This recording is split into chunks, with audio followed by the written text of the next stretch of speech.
세상에서 가장 행복해야 할 결혼식이 아들의 장례식이 되었습니다. 결혼식 30분 만에 숨진 새신랑은 대체 왜 끔찍한 고통을 참아가며 결혼식을 강행해야만 했을까요?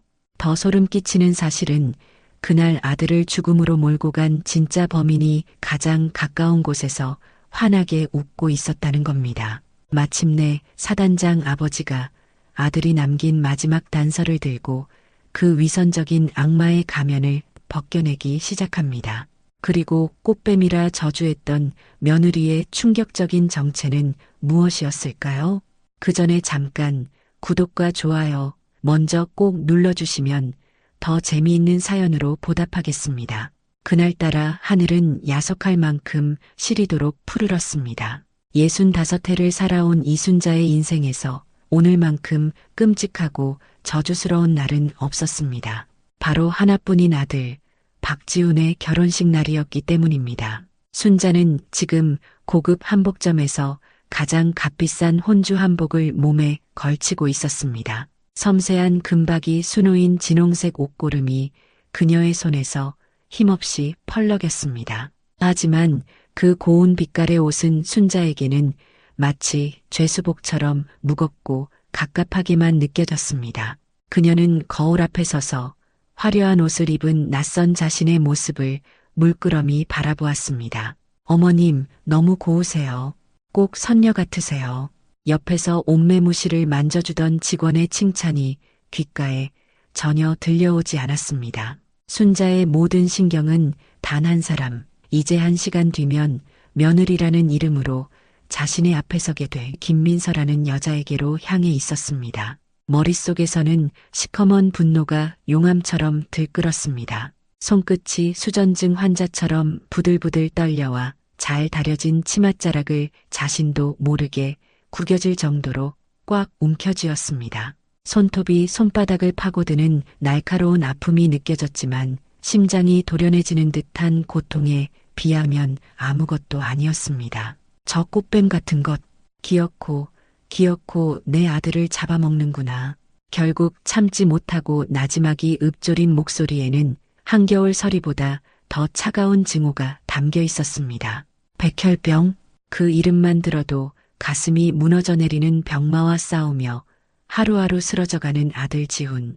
그런 아들의 곁에 거머리처럼 달라붙어 기어코 결혼식이라는 판을 벌이는 저 여자의 속셈을 순자는 너무나도 잘 안다고 확신했습니다. 아들이 평생 군인으로 복무하며 받게 될 군인연금, 그리고 사단장인 아버지를 둔 덕에 남부럽지 않게 마련된 저 작은 아파트, 그 모든 유형의 자산들을 노리고 죽어가는 아들에게 의도적으로 접근한 것이 틀림없었습니다. 순자에게 이 결혼식은 축복이 아니라 아들의 마지막 남은 생명력까지 빨아먹으려는 흡혈귀의 만찬처럼 보였습니다. 그래서 오늘 이 자리는 장례식보다 더 끔찍한 절망의 현장이었습니다.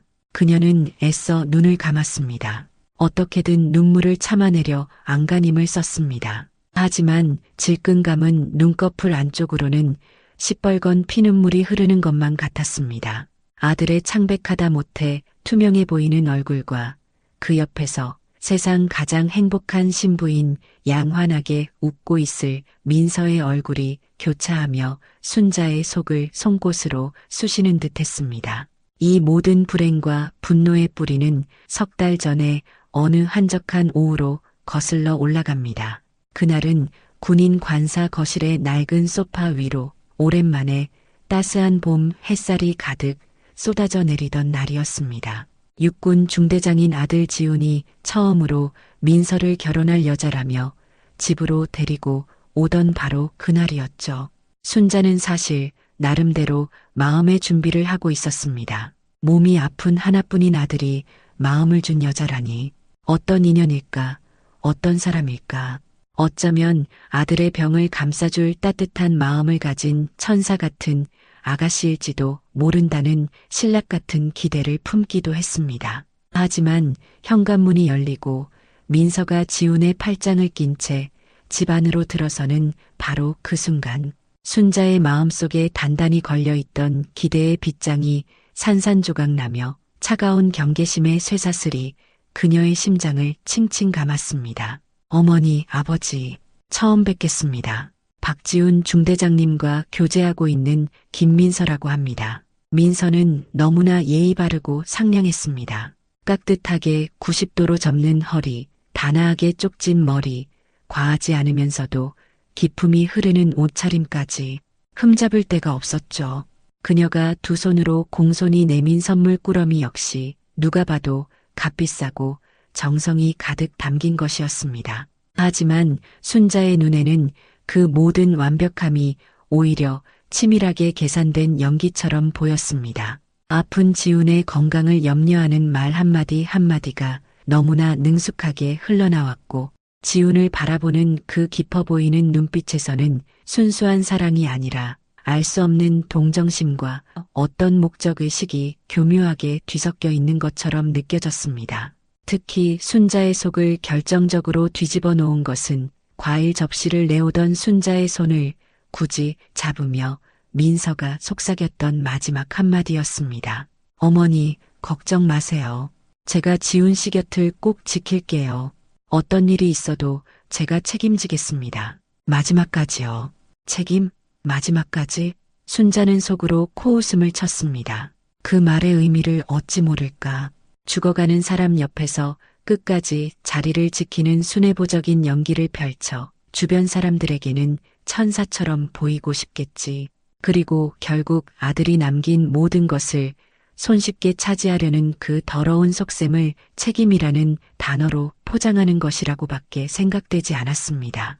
그날 이후 순자는 민서를 받아들일 수 없었습니다. 아니, 받아들여서는 안 된다고 스스로를 매일 밤 다그쳤습니다. 저 여자는 내 아들의 고통을 담보로 자신의 이익을 챙기려는 독버섯보다 더 지독한 존재라고 말입니다. 답답한 마음에 부엌으로 들어선 순자는 찬물을 벌컥벌컥 들이켰습니다. 얼음장 같은 물이 식도를 타고 내려갔지만 가슴속에서 들끓는 불길은 좀처럼 잡히지 않았습니다. 바로 그때 등 뒤로 남편인 박진태 사단장의 묵직하고도 피곤한 목소리가 들려왔습니다. 여보, 제발 그만 좀 하시오. 당신 이러는 거 지훈이한테 더 상처 주는 일이라는 거 정녕 모른단 말이오? 진태는 거실 소파에 앉아 신문을 보고 있었지만 그의 모든 신경은 아내에게 쏠려 있었습니다.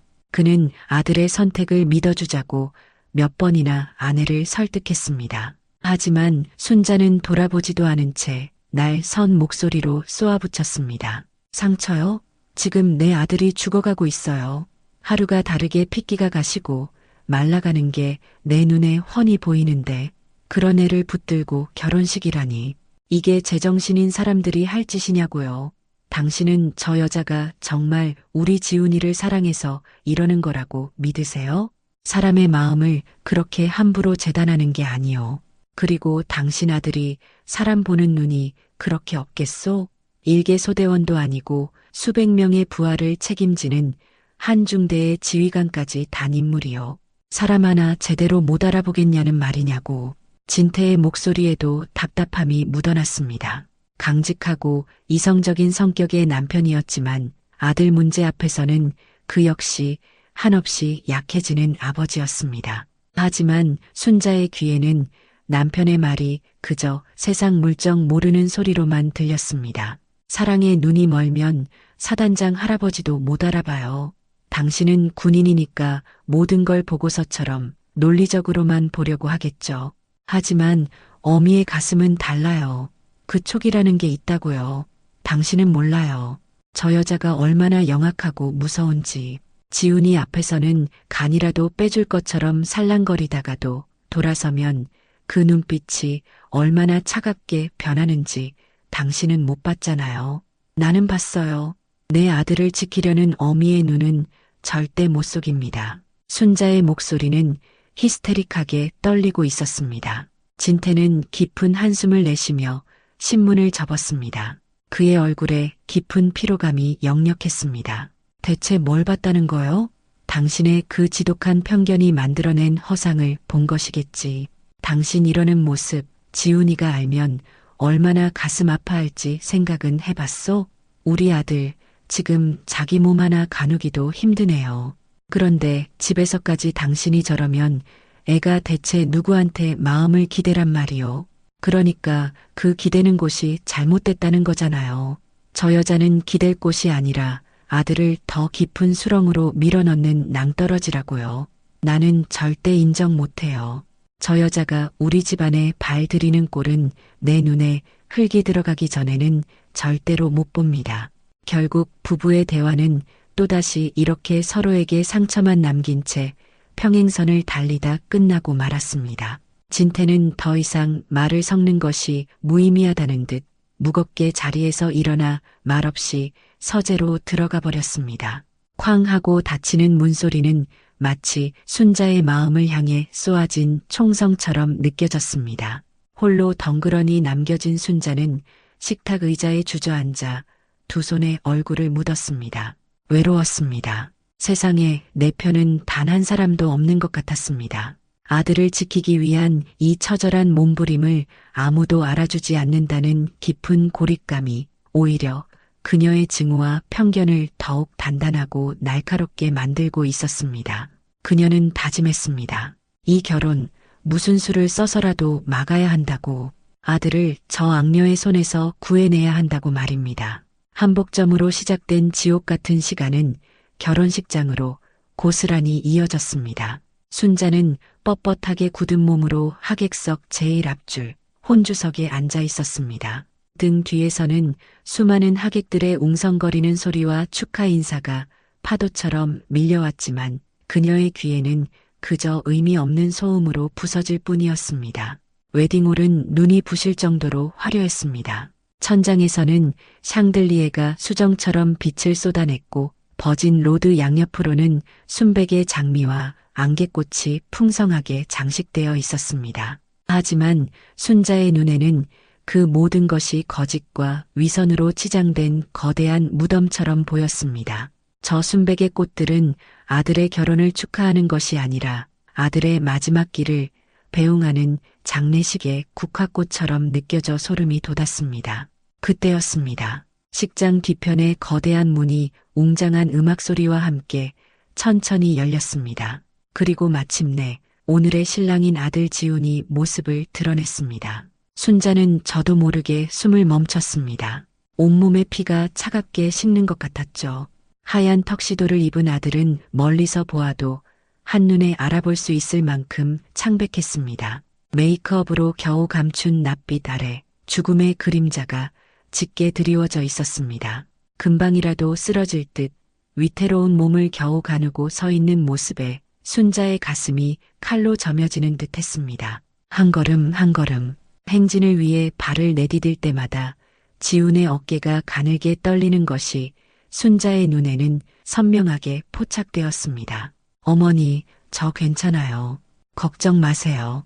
아침에 대기실에서 뱉었던 아들의 목소리가 환청처럼 귓가를 맴돌았습니다.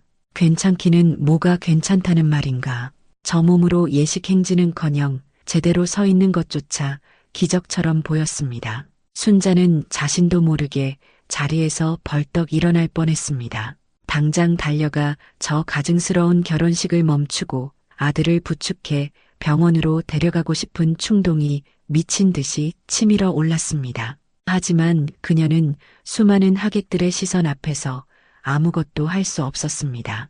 그저 치맛자락 아래로 두 주먹을 피가 나도록 움켜쥘 뿐이었죠. 그리고 지훈의 곁에는 순백의 웨딩드레스를 입은 김민서가 서 있었습니다. 그녀는 지훈의 팔을 자연스럽게 부축하며 하객들을 향해 세상에서 가장 행복한 신부인 양 환하게 미소 짓고 있었습니다. 순자의 눈에는 그 미소가 승리자의 여유로운 미소처럼 보여 참을 수 없는 분노가 치밀었습니다. 저것 봐라. 저 여우 같은 것. 기어이 내 아들을 저 꼴로 만들어 놓고 사람들 앞에서는 저렇게 천사 행세를 하는구나. 민서가 지훈의 귓가에 다정하게 속삭이는 모습, 땀으로 젖은 그의 이마를 손수건으로 살짝 닦아주는 모습 하나하나가 순자에게는 모두 치밀하게 계산된 연기였습니다. 아픈 사람을 지극정성으로 보살피는 희생적인 여성의 이미지를 하객들에게 각인시키려는 고도의 심리전이라고밖에 생각되지 않았습니다. 마침내 웅장한 결혼 행진곡이 식장 가득 울려 퍼졌습니다. 모든 하객들이 박수를 치며 두 사람의 입장을 축하했습니다. 하지만 그 음악은 순자에게는 아들의 마지막을 고하는 장송곡처럼 들렸습니다. 지우는 민서의 손을 굳게 잡고 버진 로드를 향해 힘겹게, 아주 힘겹게 한 걸음 한 걸음 발을 내디뎠습니다. 그 짧은 거리가 지훈에게는 마치 수천 리 길처럼 멀고 험난해 보였습니다. 한 걸음을 뗄 때마다 지훈의 숨소리가 거칠어지는 것만 같았고 그의 다리가 후들거리는 것이 순자의 망막에 슬로우 모션처럼 박혀들었습니다. 순자는 결국 터져나오는 눈물을 참을 수 없었습니다. 하지만 그것은 감격이나 슬픔의 눈물이 아니었습니다. 내 아들을 저사지 같은 곳으로 몰아넣고도 아무것도 할 수 없는 자기 자신에 대한 무력감, 그리고 저 여자에 대한 사무치는 분노와 원망이 뒤범벅된 뜨거운 눈물이었습니다. 하객석 곳곳에서 숙연한 분위기 속 훌쩍이는 소리가 들려왔습니다. 어머, 신랑 얼굴이 너무 안 좋아 보여. 안쓰러워서 어떡해. 그래도 신부가 저렇게 헌신적으로 곁을 지키니 정말 대단한 사랑이야. 주변에서 들려오는 속삭임들이 순자의 가슴에 비수처럼 꽂혔습니다. 대단한 사랑? 헌신? 사람들은 모두 저 여자의 연기에 완벽하게 속아 넘어가고 있었습니다. 순자는 입술을 깨물어 피맛이 날 정도로 분노를 억눌렀습니다. 간신히 줄의 단상 앞에 선 두 사람의 모습은 위태롭기 짝이 없었습니다. 순자는 주례사가 이어지는 내내 아들이 언제 쓰러질까 가슴을 졸이며 기도했습니다. 제발, 제발 이 끔찍한 연극이 빨리 끝나기만을 바랐습니다. 주례사가 어떻게 끝났는지도 모를 정도로 순자의 정신은 혼미했습니다. 그때였습니다. 사회자가 마이크를 잡고 조금은 상기된 목소리로 외쳤습니다. 여기서 잠시 신랑 박지훈 중대장님께서 신부님과 하객 여러분을 위해 특별히 준비한 영상 편지가 있겠습니다. 모두 앞에 있는 대형 스크린을 주목해 주시기 바랍니다. 순간 식장 안의 모든 불이 꺼지고 하객들의 시선이 일제히 단상 위 대형 스크린으로 쏠렸습니다. 순자의 심장이 쿵하고 바닥으로 떨어지는 기분이었습니다. 왔구나. 쇼가 시작됐어. 그녀는 속으로 냉소를 머금었습니다. 또 무슨 낯간지러운 연기를 펼쳐서 저 가증스러운 여자를 성녀로 만들고 자신의 결혼을 정당화하려는 수작일 것이 분명했습니다. 아니나 다를까 스크린에 나타난 것은 턱시도를 멋지게 차려입은 신랑의 모습이 아니었습니다. 핏기 하나 없는 얼굴에 헐렁한 푸른색 환자복을 입고 병실 침대에 위태롭게 기대앉아 있는 아들 지훈의 모습이었습니다. 그 충격적인 모습에 하객들 사이에서는 술렁이는 소리가 파도처럼 번져나갔습니다. 순자는 두 눈을 질끈 감았다 떴습니다. 자신의 아들이 저렇게 아픈 모습을 수백 명의 사람들 앞에서 조리돌림 당하는 것만 같아 치욕스러웠습니다. 영상 속 지훈은 희미하게 하지만 단단한 의지를 담아 웃으며 입을 열었습니다. 그의 목소리는 작았지만 최고급 음향 장비를 통해 식장 전체에 분명하게 울려 퍼졌습니다. 먼저 제 결혼을 축하해 주시기 위해 이 자리에 와주신 모든 분들께 진심으로 감사드립니다. 그리고 이 영상을 보시고 많이 놀라셨을 거라 생각합니다. 지훈은 잠시 숨을 골랐습니다. 그 짧은 순간에도 그의 어깨가 가쁘게 오르내리는 것이 보여 순자의 심장은 갈갈이 찢어지는 듯 했습니다. 모두 아시다시피 저는 지금 많이 아픕니다. 백혈병이라는 어쩌면 제 삶의 마지막이 될지도 모르는 큰 병과 싸우고 있습니다. 이 싸움은 길고 어둡고 외로웠습니다. 매일 밤 죽음의 공포와 싸워야 했고 하루하루 앙상하게 약해져가는 제 자신을 보며 절망했습니다. 순자는 아들의 입에서 직접 흘러나오는 투병 고백을 들으며 차라리 자신의 귀를 막고 싶었습니다. 하지만 지훈의 목소리는 의외로 흔들림 없이 담담하게 이어졌습니다. 제가 그 끝이 보이지 않는 어두운 터널 속을 혼자 헤매고 있을 때 제 손을 잡아준 사람이 있습니다. 제 삶의 한 줄기 빛이 되어준 사람. 바로 지금 제 옆에 서 있는 세상에서 가장 아름다운 제 아내 김민서 씨입니다. 그래, 저렇게 시작하겠지. 저 여자를 성녀로 만들고 사람들의 동정심을 자극한 다음 모든 것을 정당화하려는 계산된 수작이야. 순자는 속으로 비웃으며 두 주먹을 더욱 꽉 쥐었습니다. 스크린 속 아들의 고백이 이어질수록 순자의 내면에서는 그 말을 부정하는 악담이 쉴 새 없이 터져 나왔습니다. 민서는 제게 아무것도 바라지 않았습니다. 그저 매일같이 제 곁을 지켜주며 죽 대신 밥을 먹을 수 있도록 웃겨주고 앙상하게 마른 제 손을 밤새 잡아주었습니다. 그녀 덕분에 저는 마지막까지 인간답게 살 수 있는 용기를 얻었습니다. 용기, 웃기는 소리. 그 여자가 내 옆에 있었던 건 내가 가진 배경과 재산 때문이야. 내가 죽기만을 기다리면서 사람들 앞에서는 착한 척 연기를 한 거라고. 이 바보 같은 아들아, 제발 속지 마라. 순자의 마음속은 시커먼 독백으로 가득 찼습니다. 그녀는 스크린을 노려보았습니다. 그 시선 끝에는 아들이 아니라 아들 옆에서 눈물을 글썽이며 감동한 척 연기하는 민서가 있었습니다. 영상 속에서 아들 지훈의 고백이 이어지는 동안 남편 진태는 다른 곳을 보고 있었습니다. 그의 날카로운 시선은 하객석 한쪽에 마치 죄인처럼 고개를 숙이고 있는 군의관 최진우에게 고정되어 있었습니다. 아들의 안타까운 사연이 화면을 통해 흘러나오고 대부분의 하객들이 숙연하게 스크린을 응시하는 와중에 최진우의 행동은 유독 부자연스러웠습니다. 그는 불안한 듯 주위를 살피는가 싶더니 이내 굳은 표정으로 자신의 무릎만 내려다보았습니다. 꽉 마른 침을 삼키는 그의 목을대가 크게 한번 울렁이는 것을 진태는 놓치지 않았습니다. 저 친구, 왜 저러는 거지?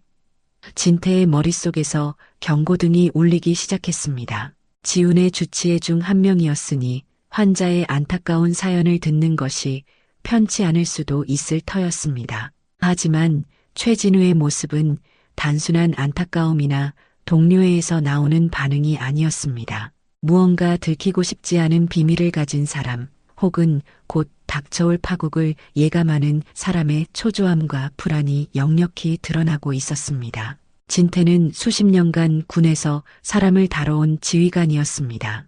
부하의 작은 눈빛 변화 하나로 그의 속마음을 꿰뚫어보는 훈련이 몸에 밴 사람이었죠. 그의 직감이 위험 신호를 보내고 있었습니다. 저 군의관에게는 무언가 있다. 아들의 문제와 관련해 내가 모르는 무언가가 분명히 있다. 바로 그 순간 영상 속 지훈의 목소리가 식장 안의 모든 소음을 집어삼켰습니다. 그 한마디는 진태의 날카로운 의심마저도 잠시 잊게 할 만큼 충격적이었습니다. 사실 저는 얼마 전 제게 맞는 골수를 기적적으로 찾아 이식 수술까지 받았습니다. 얼굴도 이름도 모르는 어떤 고마운 분께서 선뜻 자신의 골수를 기증해 주셨기 때문입니다. 식장 전체가 순간 거대한 충격과 함께 술렁이기 시작했습니다. 그건 순자 역시 전혀 알지 못했던 이야기였습니다. 골수 이식이라니. 그렇다면 희망이 있는 것이 아닌가. 순자의 심장이 멎는 듯 했습니다. 꺼져가던 생명의 불씨가 다시 타오를 수도 있다는 신락 같은 희망이 그녀의 온몸을 전율처럼 훑고 지나갔습니다. 하지만 그 찰나의 희망은 이어지는 아들의 말 한마디에 산산조각 나다 못해 그녀의 영혼 자체를 파괴해버렸습니다. 영상 화면에는 골수 기증자의 정보 일부가 흐릿하게 모자이크 처리된 채 떠올랐습니다. 그리고 지우는 눈물을 머금었지만 세상에서 가장 행복하고 벅찬 목소리로 온 힘을 다해 말했습니다. 그 익명의 기증자가 누군지 저는 알고 있습니다. 제게 새 생명을 선물한 그 천사 같은 분이 바로 지금 제 옆에 서 있는 제 아내 김민서 씨입니다. 정적? 숨막히는 침묵이 식장 전체를 지배했습니다. 수백 명의 하객들이 동시에 숨을 멈춘 듯 그 어떤 소리도 들리지 않았습니다. 세상의 모든 소음이 사라진 그 진공의 공간 속에서 순자는 자신의 귀를 의심했습니다. 방금 뭐라고 했나? 아들이 방금 뭐라고 말한 거지? 누가 누구에게 무엇을 기증했다고? 그녀의 고개가 마치 녹슨 기계처럼 삐걱거리며 아주 천천히 억겁의 시간처럼 더디게 며느리가 서 있는 곳으로 향했습니다. 민서는 하염없이 눈물만 흘리고 있었습니다. 그 눈물은 더 이상 가증스러운 악어의 눈물로 보이지 않았습니다. 그 어떤 배우도 흉내낼 수 없는 깊은 사랑과 희생, 그리고 아픔이 고스란히 담긴 진짜 눈물이었습니다. 그 눈물을 마주한 순간 순자의 머릿속에서 무언가 쿵하고 거대한 것이 무너져 내리는 소리가 들렸습니다. 내가 무슨 짓을... 신음 같은 소리가 그녀의 갈라진 입술 사이로 터져 나왔습니다. 머릿속이 하얗게 비어버렸습니다. 자신이 꽃뱀이라 저주하고 아들의 재산을 노린다고 온갖 악담을 퍼부었던 바로 저 가녀린 며느리가 죽어가는 아들의 생명을 살리기 위해 자신의 뼈를 깎는 고통을 감내하며 몸속 골수를 내어준 생명의 은인이었다니, 하늘이 무너지고 땅이 꺼지는 듯한 충격이었습니다. 순자의 눈앞이 빙글빙글 돌기 시작했습니다. 하객들의 얼굴, 화려한 샹들리에 순백의 꽃들이 모두 뭉개져 알아볼 수 없는 색채의 소용돌이가 되었습니다. 귀에서는 삐하는 날카로운 이명이 고막을 찢을 듯 울렸습니다. 자신이 퍼부었던 저주의 말들이 환청처럼 귓가를 맴돌았습니다. 저 꽃뱀 같은 것, 내 아들 잡아먹는 년, 내 속셈을 내가 모를 줄 알아? 그 모든 독화살이 이제 방향을 바꿔 수만 배가 되어 자신의 심장에 박혀들었습니다. 순자는 더 이상 서 있을 수 없었습니다. 온몸의 힘이 거짓말처럼 빠져나가며 그녀의 몸이 그대로 의자 아래로 무너져 내렸습니다. 털썩 하는 소리와 함께 바닥에 주저앉은 그녀는 넋이 나간 사람처럼 허공을 응시했습니다. 죄책감이라는 거대한 파도에 휩쓸려 그녀의 의식은 깊고 어두운 심연으로 가라앉고 있었습니다. 영상 속에서 지훈의 이야기는 계속되고 있었습니다. 그는 민서가 골수 기증자라는 사실을 그녀와 깊은 사랑에 빠진 한참 뒤에야 병원 측의 실수로 우연히 알게 되었다고 고백했습니다. 민서는 그 사실을 영원히 숨기려 했다고 말이죠. 민서 씨는 제가 부담을 가질까봐 혹시라도 동정심이나 의무감 때문에 자신을 사랑한다고 오해할까봐 이 사실을 영원히 모르길 바랐습니다. 하지만 저는 오늘 이 자리에서 말해야만 했습니다. 이것이 제가 그녀에게 줄 수 있는 유일한 진심이고 그녀의 위대한 사랑을 증명하는 제 마지막 사랑의 맹세이기 때문입니다. 이 결혼은 제가 민서에게 주는 마지막 선물이자 약속입니다. 민서야, 고맙다. 그리고 진심으로 사랑한다. 그 말이 끝나는 순간 영상이 암전되고 식장 안의 조명이 환하게 켜졌습니다. 그와 동시에 끔찍한 비극이 시작되었습니다. 단상 위에 서서 아내 민서의 손을 잡고 희미하게 웃고 있던 지훈. 그의 얼굴에서 미소가 순식간에 사라졌습니다. 그는 갑자기 컥 하는 기이한 소리와 함께 가슴을 부여잡았습니다. 그의 눈이 초점을 잃고 허공을 향해 뒤집히더니 그를 지탱하고 있던 마지막 생명의 끈이 끊어진 인형처럼 그대로 힘없이 앞으로 쓰러졌습니다. 지훈아, 민서의 절규가 식장을 갈갈이 찢었습니다. 순백의 웨딩드레스 위로 창백한 신랑이 속절없이 무너져 내렸습니다. 식장은 순식간에 아수라장이 되었습니다. 하객들의 비명소리, 의자가 넘어지는 소리, 아연실색한 사람들의 웅성거림이 뒤섞여 지옥도를 방불케 했습니다. 의사, 여기 의사 없습니까? 누가 빨리 구급차 좀 불러요. 하객석에 있던 군의관 최진우를 포함한 여러 의사들이 비명과 함께 단상 위로 달려들었습니다. 민서는 쓰러진 지훈을 끌어안고 그의 이름을 부르짖으며 절규했습니다. 정신이 반쯤 나갔던 순자 역시 무너진 몸을 겨우 일으켜 지훈아 라고 외치며 미친 사람처럼 단상을 향해 달려갔습니다. 하지만 그녀가 아들의 곁에 도착했을 때 이미 모든 것이 끝난 후였습니다. 아들의 몸은 축 늘어져 미동조차 없었고 그토록 창백하던 얼굴은 이미 보랏빛으로 변해가고 있었습니다. 결혼 행진곡이 울려 퍼진 지 불과 30분. 아들은 그렇게 가장 행복해야 할 날에 자신을 저주했던 어머니와 자신을 살리려 했던 아내의 품에서 허망하게 세상을 떠나고 말았습니다. 순자의 눈앞이 캄캄해졌습니다. 그녀는 아들의 싸늘한 몸 위로 쓰러지며 의식을 잃었습니다. 결혼식장에 화려했던 순백과 축복의 언어들은 하룻밤 사이에 차가운 흑백과 침묵의 언어로 바뀌어 있었습니다. 장례식장은 숨막히는 국화향과 향불 냄새로 가득 차 살아있는 사람의 숨통마저 조여오는 듯 했습니다. 영정사진 속에서 환하게 웃고 있는 아들 지훈의 모습은 비현실적일 만큼 선명해서 그 앞에 선 모든 이들의 가슴을 더욱 아프게 후벼 팠습니다. 순자는 넋이 나간 사람처럼 상주석에 미동도 없이 앉아 있었습니다. 헐렁한 검은 상복은 마치 그녀의 죄의 무게처럼 어깨를 짓눌렀습니다. 수많은 조문객들이 그녀의 앞을 스쳐 지나가며 위로의 말을 건넸지만 순자의 귀에는 아무것도 들리지 않았습니다. 그녀의 눈은 초점을 잃은 채 허공의 한 점만을 응시하고 있었죠. 그녀의 머릿속은 온통 거대한 죄책감이라는 감옥에 갇혀 끝없는 자기 형벌을 반복하고 있었습니다. 내가 지훈이를 죽였다. 내 저주가, 내 악담이 내 아들을 죽인 것이다. 이 끔찍한 문장이 쉴 새 없이 그녀의 뇌리를 맴돌았습니다. 반면 순자의 옆자리에 앉은 며느리 민서는 다른 종류의 침묵 속에 잠겨 있었습니다.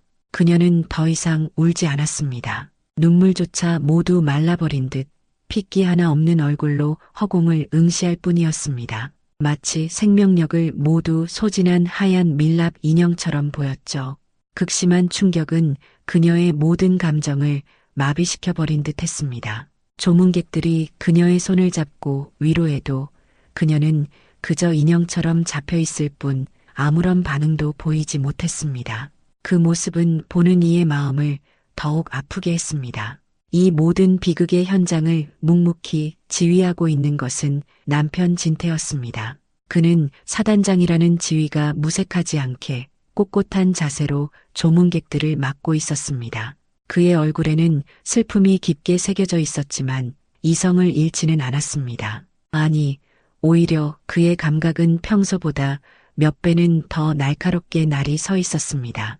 그의 매서운 눈은 장례식장의 모든 움직임을 샅샅이 훑고 있었습니다. 그리고 그의 시선은 어김없이 한 인물에게 가서 꽂혔습니다. 군의관 최진우. 그는 마치 자신이 상주라도 된 것처럼 민서의 곁을 맴돌았습니다.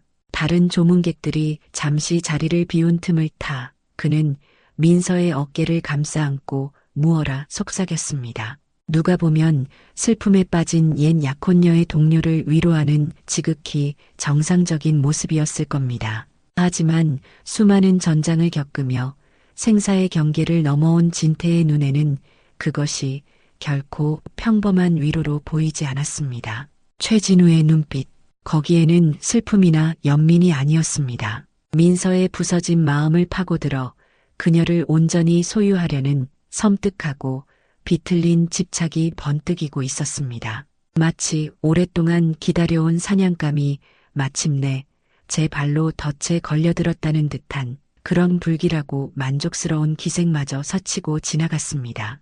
저놈이 무언가 알고 있다. 진태는 확신했습니다. 결혼식장에서의 부자연스러운 행동, 성공적이라던 골수 이식 후에 갑작스러운 죽음, 그리고 지금 이 장례식장에서의 소름 끼치는 소유욕까지 모든 퍼즐 조각이 최진우라는 한 인물을 중심으로 모여들고 있었습니다. 진태는 주먹을 꽉 쥐었습니다. 슬퍼할 시간은 나중이다. 지금은 내 아들의 억울한 죽음에 얽힌 진실을 알아내야 한다. 그것이 아비로서 자신이 해줄 수 있는 마지막 도리였다. 시간이 얼마나 흘렀을까. 조문객들의 발길이 뜸해진 늦은 밤이었습니다. 더 이상 죄책감의 무게를 견딜 수 없었던 순자가 비틀거리며 자리에서 일어났습니다. 그녀의 시선은 텅 빈 눈으로 영정 사진만 바라보고 있는 민서에게로 향했습니다. 사죄해야 했다. 무릎 꿇고 빌어야 했다. 이대로는 단 하루도, 아니 단 한순간도 숨 쉬며 살아갈 수 없을 것 같았습니다. 그녀의 사죄는 민서를 위한 것이기 이전에 자기 자신이 살기 위한 처절한 몸부림이었습니다. 순자는 민서의 앞에 다가가 힘없이 무릎을 꿇었습니다. 털썩하는 소리가 적막한 장례식장에 유난히 크게 울렸습니다. 아가, 내가 죽일년이다. 이 못난 시어미를 용서하지 마라. 순자의 목소리는 심하게 갈라져 나왔습니다. 그녀는 차가운 바닥에 이마를 박고 어린아이처럼 오열하기 시작했습니다. 내가 눈이 멀어서, 내 욕심에 눈이 멀어 너를 알아보지 못했다. 내 아들의 생명의 은인인 줄도 모르고 온갖 악담을 퍼부었어. 내가 너를 저주해서 그래서 우리 지훈이가 내가 지훈이를 죽인 거야. 그러니 아가, 제발 나를 때려라. 내 머리채를 잡고 욕을 퍼부어다오. 제발 나에게 벌을 내려다오. 그것은 진정한 사죄라기보다는 자신의 죄를 덜어내고픈 이기적인 절규에 가까웠습니다. 하지만 극심한 충격과 슬픔에 모든 감각이 마비된 민서는 아무런 반응도 보이지 못했습니다. 그녀의 시선은 여전히 초점을 잃은 채 허공의 한 점만을 응시하고 있었죠. 마치 순자의 존재 자체를 인식하지 못하는 사람처럼. 그 침묵은 순자에게 그 어떤 욕설이나 폭력보다 더 날카로운 비수가 되어 심장을 꿰뚫었습니다. 민서의 침묵이 마치 당신 같은 사람의 사죄는 받을 가치조차 없다고 말하는 것 같았습니다. 결국 순자의 어설픈 사죄는 이미 깊을 대로 깊어진 두 사람의 감정의 골을 메우기는커녕 오해와 절망의 골을 더 깊게 파는 비극적인 결과를 낳고 말았습니다. 그날 밤 모든 조문객이 돌아가고 텅 빈 장례식장을 뒤로 한 채 관사로 돌아온 진태는 서재에 홀로 앉아 있었습니다. 그는 슬픔에 잠겨 있을 시간이 없었습니다. 그는 조용히 수화기를 들어 자신이 군사경찰 내에서 가장 신뢰하는 부하 박중령에게 전화를 걸었습니다. 박중령인가? 나 박진태 사단장이네. 늦은 시간에 미안하네. 수화기 너머로 긴장한 부하의 목소리가 들려왔습니다. 아닙니다, 사단장님. 무슨 일이십니까? 진태는 목소리를 낮추고 단호하게 말했습니다. 자네에게 개인적으로 부탁할 일이 있네. 이것은 공식적인 명령이 아닐세. 내 개인적인 명령이야. 그 누구도, 심지어 내 아내도 알아서는 안 되는 일이네.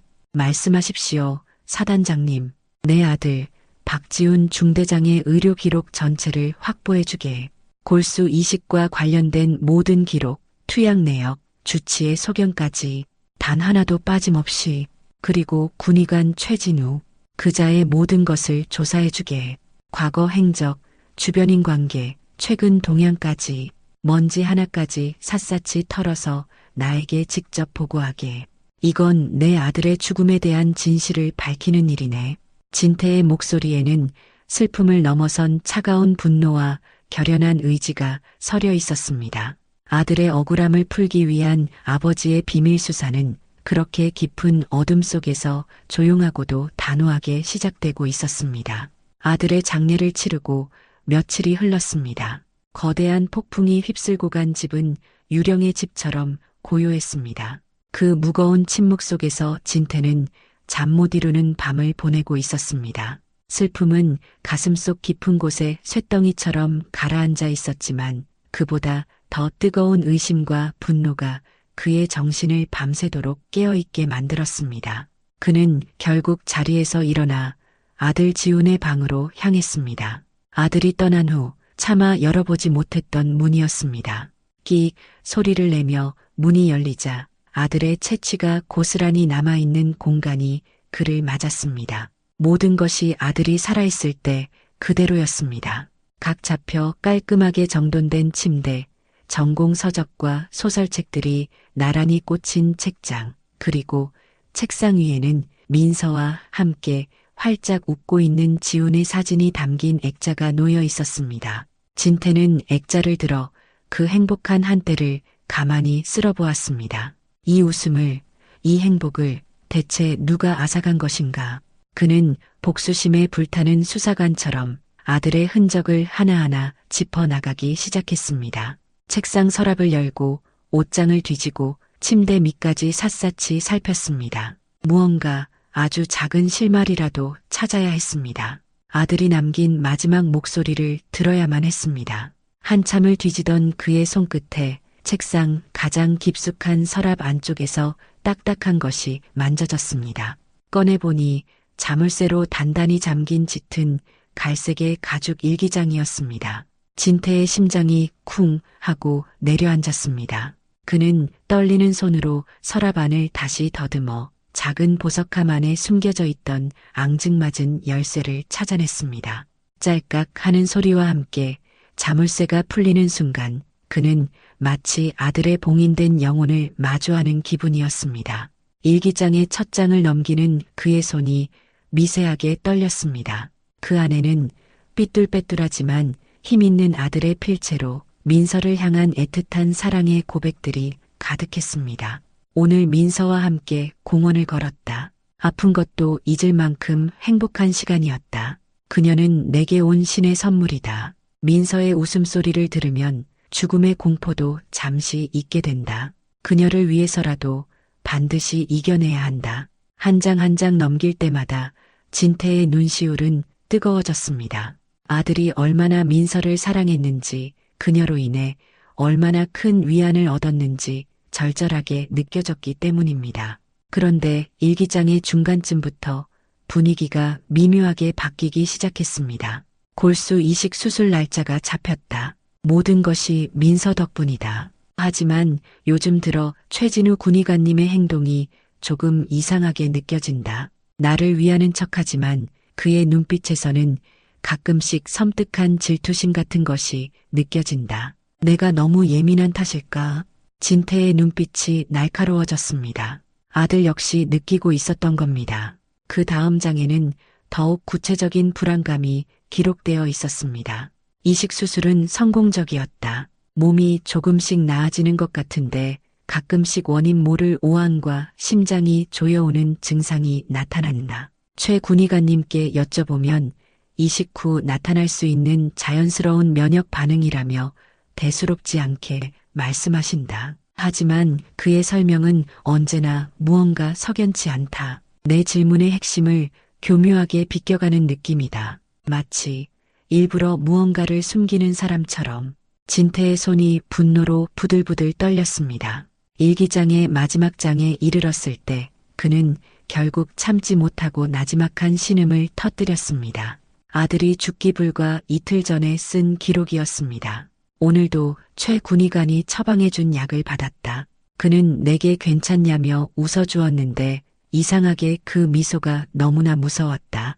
그 눈이 전혀 웃고 있지 않았다. 마치 내 불행을 즐기고 있는 사람의 눈빛이었다. 처음으로 그에게서 죽음의 냄새를 맡았다.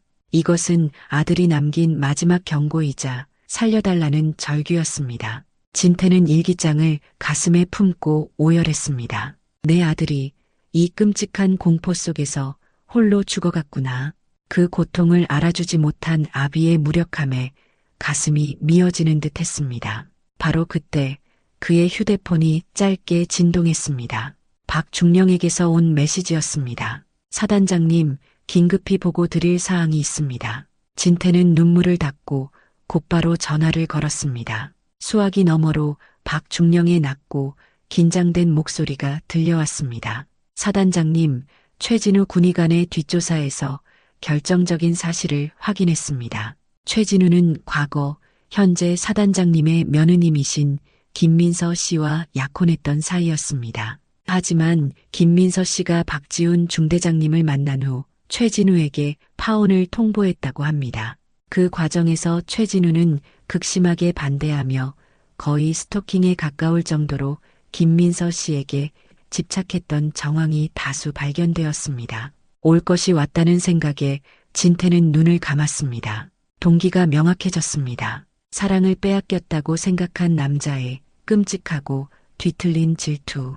진태는 차갑게 가라앉은 목소리로 말했습니다. 의료 기록은 어떻게 되어가고 있나? 그것이 지금 막군 최고 의료기관의 약물 분석팀으로부터 비공식 결과를 전달받았습니다. 사단장님께서 직접 보셔야 할 것 같습니다. 지금 바로 댁으로 가겠습니다. 1시간 뒤 진태는 박중령이 건넨 두툼한 서류 봉투를 서재에서 홀로 열어보았습니다. 그 안에는 아들 지훈의 골수 이식 후 전체 투약 기록과 약물 성분 분석 결과 보고서가 들어 있었습니다. 의학 용어들로 가득했지만 진태는 한눈에 핵심을 파악할 수 있었습니다. 골수 이식 후 환자에게 가장 중요한 약물, 바로 면역 거부 반응을 막는 사이클로스포린이라는 면역 억제제였습니다.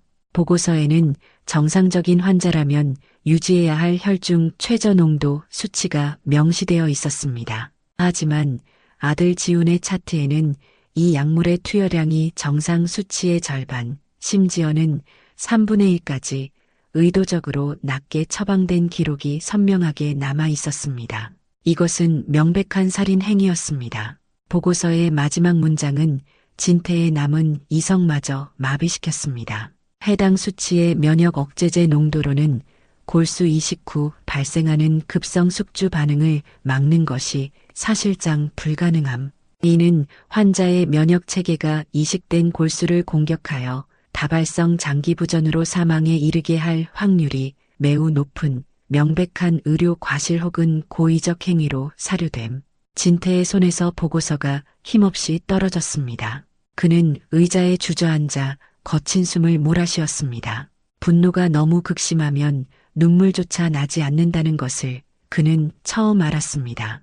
의사의 탈을 쓴 악마, 최진우, 그놈이 내 아들을 한 번에 죽인 것이 아니었습니다. 매일매일 약을 처방한다는 명목으로 아들의 몸속에서 서서히 거부 반응이 일어나도록 조장한 것입니다. 아들이 일기장에 썼던 그 원인 모를 오한과 고통은 바로 이 악마의 처방 때문에 서서히 죽어가고 있었던 몸부림이었던 겁니다. 진태는 자리에서 일어났습니다. 그의 눈에는 더 이상 슬픔이 남아있지 않았습니다. 오직 지독한 증오와 차갑고 잔인한 복수심만이 이글거리고 있었습니다. 그는 이 모든 증거를 들고 악마를 심판할 계획을 세우기 시작했습니다. 그날 이후 순자는 속죄하는 마음으로 집안의 모든 것을 쓸고 닦기 시작했습니다. 특히 며느리 민서가 머물던 방은 마치 성소를 다루듯 조심스럽게 정리했습니다. 아들이 떠난 후 민서는 친정으로 돌아가지 않고 묵묵히 관사에 남아 지훈의 흔적을 지키고 있었습니다. 그 사실이 순자의 가슴을 더욱 미어지게 만들었습니다. 그녀는 민서의 옷가지를 개키고 책상 위를 정리하며 조금이라도 자신의 죄를 씻어내고 싶었습니다. 그것은 민서를 위한 행동이면서 동시에 무너진 자기 자신을 위한 처절한 참회의 의식이었습니다. 그러던 중 책상 밑 작은 쓰레기통을 비우려던 순자의 눈에 무언가 이상한 것이 들어왔습니다. 다른 쓰레기들과 달리 잘게 찢겨버려진 편지지의 조각들이었습니다. 무언가에 홀린 듯 순자는 바닥에 주저앉아 그 편지 조각들을 하나하나 주워 모으기 시작했습니다. 마치 잃어버린 아들의 영혼 조각을 맞추기라도 하는 듯 그녀의 떨리는 손이 필사적으로 움직였습니다. 찢어진 모양을 따라 조심스럽게 조각들을 맞춰나가자 점차 낯익은 필체의 글씨들이 모습을 드러냈습니다. 그리고 마침내 거의 모든 조각을 맞추어 편지의 내용을 확인한 순간 순자는 숨을 멈췄습니다. 온몸에 피가 얼어붙는 듯한 충격이 그녀를 덮쳤습니다. 그것은 최진우가 파혼 직후 민서에게 보낸 협박 편지였습니다. 그 내용은 단순한 원망이나 분노가 아니었습니다. 인간이 가진 가장 추악하고 뒤틀린 집착과 살이가 담겨 있었습니다. 내가 그놈 곁에서 행복하게 웃는 꼴 내가 볼 수 있을 것 같아? 어림없는 소리. 내가 그렇게 두지 않아. 내가 그토록 살리고 싶어하는 그놈의 생명, 그 하찮은 기적을 바로 내 손으로 반드시 부서뜨려 줄 테니 넌 결국 울면서 내게 다시 돌아오게 될 거야. 내가 그렇게 만들 거니까. 순자는 떨리는 손으로 간신히 맞춘 편지 조각들을 끌어모았습니다. 이것이었다. 이것이 바로 그 악마의 자백서였다. 그녀의 머릿속은 더 이상 슬픔이나 죄책감으로 가득 차 있지 않았습니다. 오직 아들의 억울함을 풀어야 한다는, 그리고 저 악마를 단죄해야 한다는 서늘한 분노와 사명감만이 남았습니다.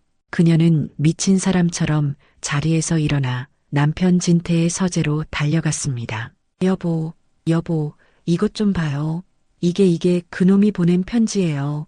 밤늦도록 서재에서 아들의 의료 기록을 검토하던 진태는 순자가 내민 편지 조각들을 받아들었습니다.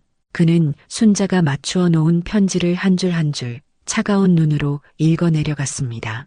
그리고는 말없이 책상 위에 자신이 가지고 있던 아들의 일기장과 조작된 의료 기록 증거를 그 옆에 나란히 놓았습니다. 아들의 마지막 경고가 담긴 일기장, 의학적 지식을 이용한 교묘한 살인의 증거가 담긴 의료 기록, 그리고 범인의 추악한 동기와 사리가 담긴 협박 편지.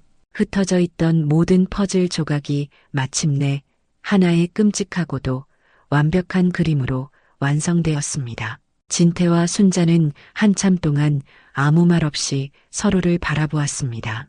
그들의 눈빛 속에는 더 이상 원망이나 오해는 없었습니다. 자식을 잃은 부모의 처절한 슬픔과 악마를 심판대에 세우고야 말겠다는 차가운 결의만이 공유되고 있었습니다. 진태는 조용히 수화기를 들었습니다. 그의 목소리는 강철처럼 차갑고 단단했습니다. 박중령인가? 지금 즉시 군사경찰 헌병대를 대동하고 군의관 최진우를 내 사단장실로 연행해 오게. 죄목은 살인이다. 다음 날 오후 최진우는 갑자기 들이닥친 헌병들에게 이끌려 영문도 모른 채 사단장실로 끌려왔습니다. 그는 처음에는 무언가 행정적인 착오가 있었을 것이라 대수롭지 않게 생각했습니다. 하지만 사단장실 문 앞에서 살기등등한 눈빛으로 대기하고 있는 헌병들의 모습을 본 순간 그의 얼굴에서 자신만만한 미소가 사라졌습니다. 사단장실의 무거운 공기는 사람을 압도했습니다. 진태는 거대한 원목 책상 뒤에 마치 재판관처럼 앉아 있었습니다. 그의 앞에는 3가지 증거가 나란히 놓여 있었습니다. 최진우는 마른 침을 삼키며 애써 태어난 척 입을 열었습니다. 사단장님, 부르셨다고 들었습니다. 무슨 일이신지. 진태는 대답 대신 턱짓으로 책상 앞 의자를 가리켰습니다. 최진우가 마지못해 자리에 앉자 진태는 얼음장처럼 차가운 목소리로 말했습니다. 최 군의관, 자네는 의사로서 양심을 걸고 내 아들 지훈이를 최선을 다해 치료했다고 말할 수 있는가? 물론입니다, 사단장님. 안타깝게도 결과는 좋지 않았지만 저는 주치의로서 최선을 다했습니다. 최진우는 여전히 뻔뻔하게 대답했습니다. 진태는 희미한 냉소를 지으며 첫 번째 증거인 지훈의 일기장을 그의 앞으로 밀었습니다. 이건 내 아들의 일기장일세. 여기에는 자네의 친절함 뒤에 숨겨진 서늘함과 죽음의 냄새에 대해 적혀 있더군. 내 아들은 죽기 직전까지 자네를 두려워하고 있었어. 최진우의 얼굴이 순간 굳어졌지만 그는 곧 표정을 수습하며 변명했습니다. 오해이십니다. 투병 생활이 길어지면 환자분들이 예민해져서 간혹 의료진을 오해하는 경우가 있습니다. 안타까운 일입니다. 오해라. 진태는 2번째 증거인 의료 기록 보고서를 그의 앞에 던지듯 내려놓았습니다. 그렇다면 이것도 오해인가? 내 아들에게 투여된 면역 억제제의 농도다. 정상 수치의 3분의 1도 되지 않아. 이 정도 양으로는 거부 반응이 필연적으로 일어날 수밖에 없다는 게 군 최고의 약물 분석팀의 소견이다. 자네가 이걸 몰랐을 리가 없지. 이건 오해가 아니라 명백한 살인 행위야. 최진우의 얼굴이 이제는 새하얗게 질리기 시작했습니다. 그의 눈동자가 공포에 질려 미친 듯이 흔들렸습니다. 아닙니다. 그것은 단순한 계산 착오였을 뿐입니다. 절대 고의가 아니었습니다. 그때 진태는 마지막 증거인 협박 편지를 책상 위에 펼쳐 보였습니다. 최진우는 자신의 필체로 적힌 그 저주스러운 문장들을 본 순간 모든 것을 포기한 사람처럼 눈을 감았습니다. 그의 마지막 발악이었습니다. 하지만 진태는 그에게 도망칠 기회를 주지 않았습니다. 진태는 자리에서 벌떡 일어나 책상을 손으로 내리쳤습니다. 쾅 하는 굉음과 함께 그의 입에서 사자의 포유와도 같은 절규가 터져 나왔습니다. 그것은 사단장의 위엄도 계급도 모두 벗어던진 자식을 잃은 한 아비의 피 맺힌 외침이었습니다. 내 이놈, 내 더러운 집착 때문에 내 아들이, 이제 막 새로운 삶을 시작하려던 내 아들이 죽었단 말이다. 내 놈이 감히 의사의 탈을 쓰고 내 아들을 고통 속에서 서서히 죽여갔어. 그 서슬 퍼런 기세에 최진우의 마지막 남은 이성의 둑이 와르르 무너져 내렸습니다.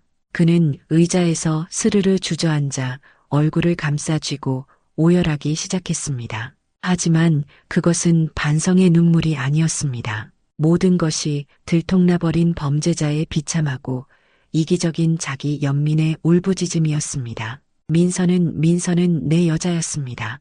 내가 먼저 사랑했다고요. 그런데 그 자식이 나타나서 모든 걸 망쳐놨어요. 내가 그토록 경멸하던 그놈을 위해 민서가 자신의 몸을 희생하는 걸 보면서 나는 미쳐버리는 줄 알았습니다. 그래서 민서가 살려낸 그 하찮은 기적을 내 손으로 다시 없애버리고 싶었습니다. 그놈만 없으면, 그놈만 사라지면 민서가 다시 내게 돌아올 줄 알았습니다. 인간의 탈을 쓴 악마의 궤변이었습니다. 모든 자백이 끝난 순간 진태는 문 밖을 향해 차갑게 명령했습니다. 끌고 가. 문이 열리고 대기하고 있던 헌병들이 들어와 최진우의 양팔을 거칠게 붙잡아 일으켰습니다. 그리고 차가운 쇠고랑이 그의 손목에 채워졌습니다. 찰칵 하는 그 소리는 한점고 유능했던 의사의 명예와 인생이 완전히 끝장났음을 알리는 소리였습니다.